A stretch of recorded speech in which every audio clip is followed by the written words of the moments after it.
The Life Coaching Toolbox Podcast is brought to you by Joeel and Natalie Rivera of Transformation Academy.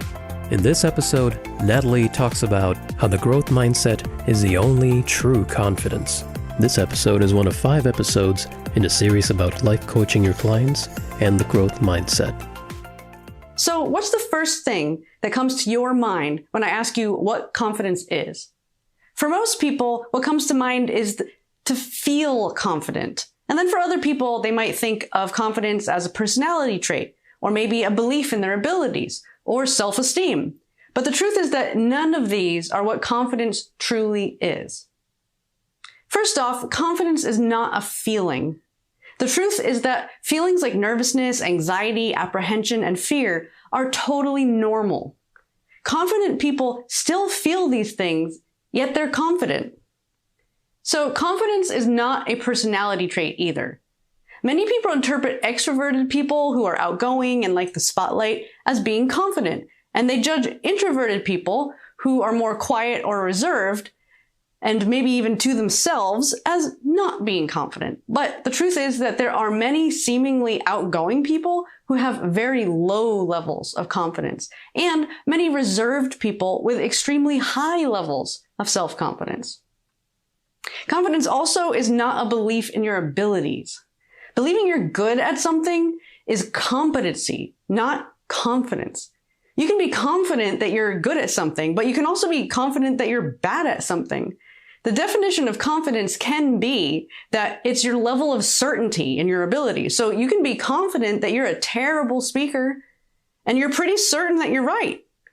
And so in this situation, confidence is not a good thing.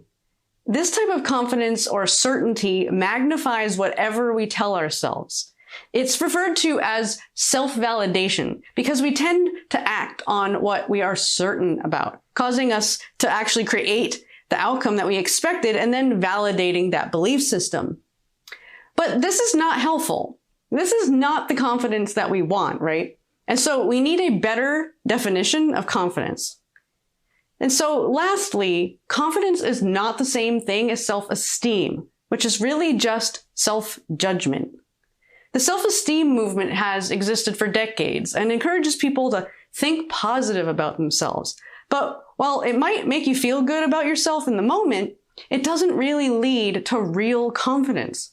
In fact, the need to feel good about yourself can actually lower your confidence because growth and success often require you to do new things that you're bad at and are uncomfortable with, and therefore lead you to having a negative self-judgment. And so seeking feeling good at all times can actually hold you back. So if your confidence is improved by success and diminished by failure, then you're talking about self-esteem, not confidence. And in this case, one way that you might end up trying to boost your self-esteem is by being better than others, which usually means acting confident or being arrogant or constantly competing. And the only other way to win in this situation is to lower your standards and make your goals easier to accomplishment. You win more, and so you feel better about yourself. But in the end, you lose. You lose because your ego is big, but your self-esteem is vulnerable. For example, if you build your self-esteem around your looks and you age, your self-worth plummets. If you build it around being smart and you find yourself around smarter people, you'll shrink back. In fact, you'll probably surround yourself with less smart people just to boost your own ego. If you build your self-esteem around being right, which is extremely common, you will harm your relationships. You'll battle with someone you love to win and end up losing trust and love. Plus, you'll battle for bad ideas just because they're yours, robbing yourself and others of greatness. So what should you build your self-esteem around? Your ability to learn, your ability to be resourceful. The goal is to develop an identity of someone that can grow, change, learn, and figure out. If you can do those things, you cannot fail, and your belief in yourself is no longer vulnerable. So confidence is not just feeling. Although you will feel confident, it's not a fixed trait. It's not simply a belief in yourself or self-esteem, although in part of it It is. So what is it? Confidence is a skill, one that can be developed and strengthened like a muscle. Confidence is willingness to try, combined with trust that you will figure it out. A willingness to try means a willingness to act, even if the face of fear and uncertainty. And trust doesn't mean that you just trust you won't fail. It means that you trust that even if you do fail, you'll learn something from it and continue to try until you figure it out. See, when you define confidence based on action, it allows you to develop competency.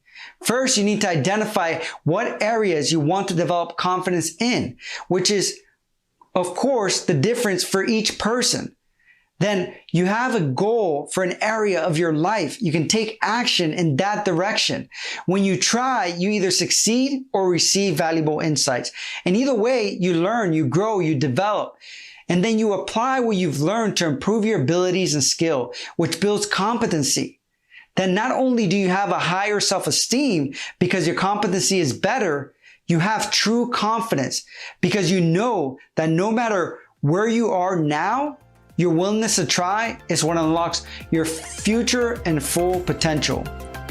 Visit transformationacademy.com/toolbox to download free life coaching worksheets that go with the activities discussed in this podcast, plus other resources for creating a thriving life coaching business.